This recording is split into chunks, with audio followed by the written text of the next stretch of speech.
Pulau Bali dikenal sebagai surga dunia. Pasir putih, nyanyian ombak, serta senyuman hangat penduduk lokal menjadi daya tarik bagi jutaan wisatawan dari seluruh dunia. Namun, malam itu, malam tanggal 12 Oktober 2002, semua berubah.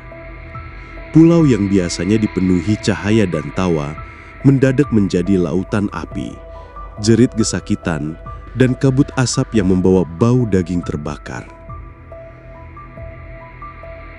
Kali ini, kami dari channel YouTube Flying Glory Days akan membawakan kisah tragedi bom Bali 2002 untuk pengantar tidur Anda. Malam itu, waktu menunjukkan pukul 23:05 WITA. Jalan Legian, kawasan yang tidak pernah tidur di Kuta, dipenuhi para wisatawan asing. Mereka baru saja keluar dari restoran, beberapa sedang menikmati minuman di bar, dan lainnya berjoget di dalam klub malam. Tawa lepas terdengar di sepanjang jalan. Tapi tidak ada satupun dari mereka yang tahu bahwa hanya dalam hitungan detik, kehidupan akan berubah selamanya. Sebuah mobil van Mitsubishi L300 berwarna putih melaju perlahan.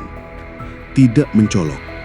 Hanya kendaraan biasa yang terparkir di depan Paddy's Pub, salah satu tempat hiburan malam paling ramai di kawasan itu. Tidak ada yang curiga. Tidak ada yang bertanya. Mobil itu tampak mati dan dingin, tetapi menyimpan amarah yang tak terhingga. Beberapa detik kemudian, sebuah ledakan kecil mengguncang bagian depan Paddy's Pub. Orang-orang terdiam, menoleh, mencoba memahami apa yang baru saja terjadi. Lalu, boom! Ledakan kedua jauh lebih dahsyat. Mobil van itu meledak, menciptakan gelombang api dan tekanan yang menghancurkan sekitarnya.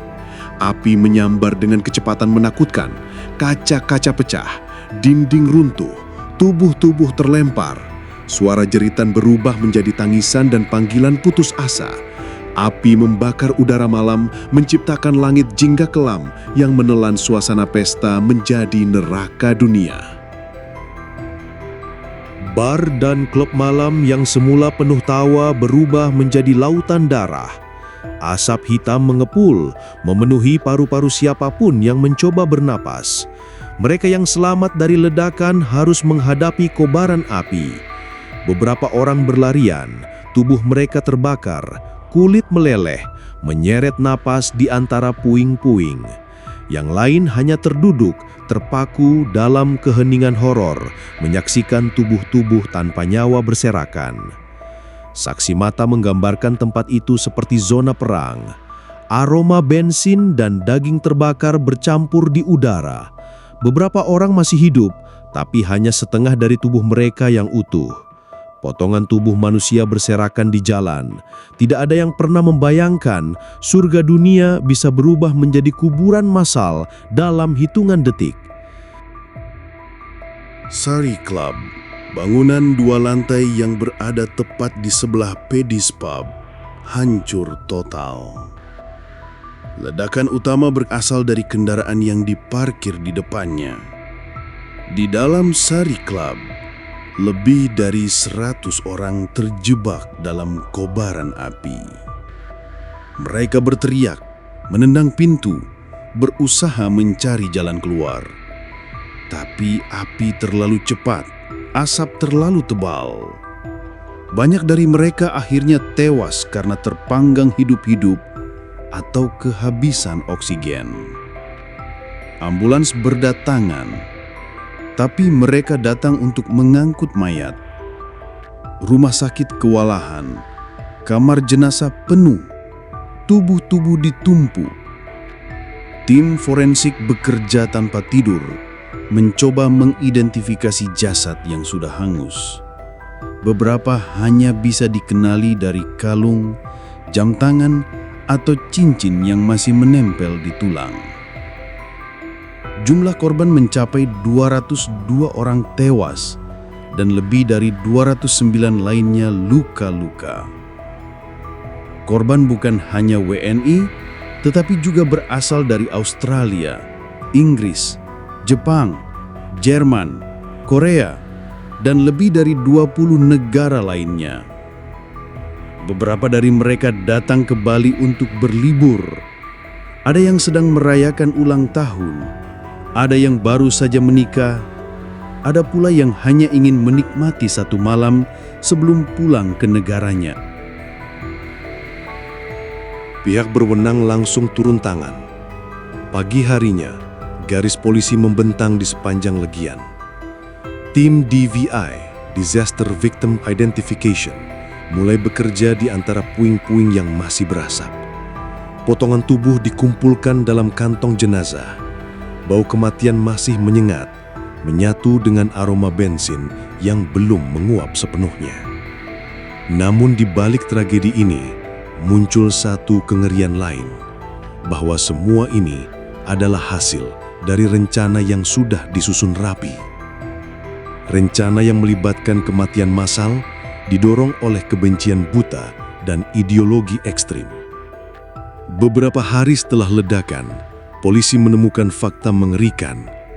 Bom yang digunakan adalah kombinasi C4, TNT, dan bahan peledak lainnya, dirakit dengan kecermatan tinggi. Bom pertama, yang kecil, bertugas menarik perhatian. Bom kedua, dalam mobil van, adalah pembunuh utama. Tapi ada satu lagi, bom ketiga yang belum meledak, ditemukan di depan konsulat Amerika. Rencana mereka lebih besar dari yang terlihat. Investigasi mulai mengarah pada kelompok militan yang selama ini bergerak diam-diam. Jamaah Islamiyah. Mereka bukan hanya aktif di Indonesia, tetapi juga memiliki jaringan ke Malaysia, Filipina, dan kawasan Asia Tenggara lainnya. Pemimpin spiritual mereka, Abu Bakar Ba'asyir, sempat diburu.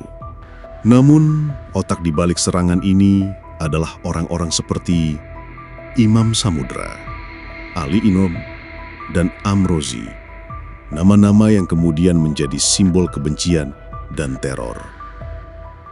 Ali Imron akhirnya ditangkap hidup-hidup. Dari pengakuannya, publik mulai memahami betapa dingin dan terorganisirnya rencana tersebut. Dia bercerita tentang bagaimana bom dirakit di rumah kontrakan, bagaimana dia dan rekan-rekannya berlatih merakit detonator, bagaimana mereka menargetkan Sari Club karena dianggap tempat maksiat, dan bagaimana mereka sama sekali tidak merasa bersalah telah membunuh ratusan jiwa yang tidak berdosa. Yang paling menakutkan adalah ketika Ali Imron menyebut satu hal, bahwa mereka tidak menyesal, bahkan bangga. Mereka percaya apa yang mereka lakukan adalah jalan jihad. Sementara itu, keluarga korban hidup dalam trauma yang tak berujung. Setiap malam, mereka melihat bayangan orang yang mereka cintai terbakar. Beberapa tidak pernah bisa menguburkan jasad karena tidak pernah ditemukan. Yang lain harus menerima potongan tubuh dalam kantong plastik hitam sebagai satu-satunya kenangan terakhir. Selama berminggu-minggu, Bali berubah dari surga menjadi pulau duka.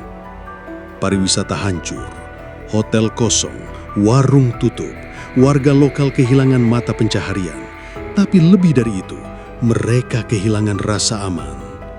Sejak hari itu, tidak ada yang bisa menjamin bahwa langit Bali akan selalu cerah. Namun, dalam kegelapan, ada cahaya kecil. Masyarakat Bali, para turis, dan seluruh bangsa Indonesia bersatu dalam solidaritas.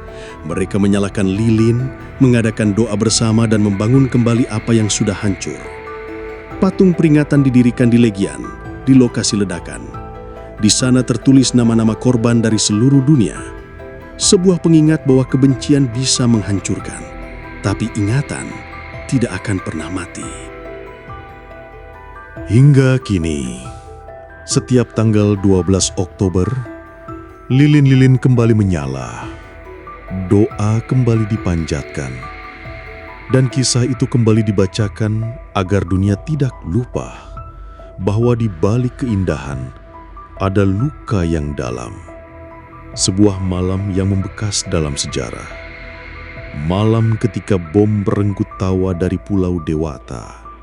Dan malam itu akan selalu hidup dalam sunyi, dalam puing-puing, dan dalam napas terakhir para korban yang tidak sempat menyelamatkan diri.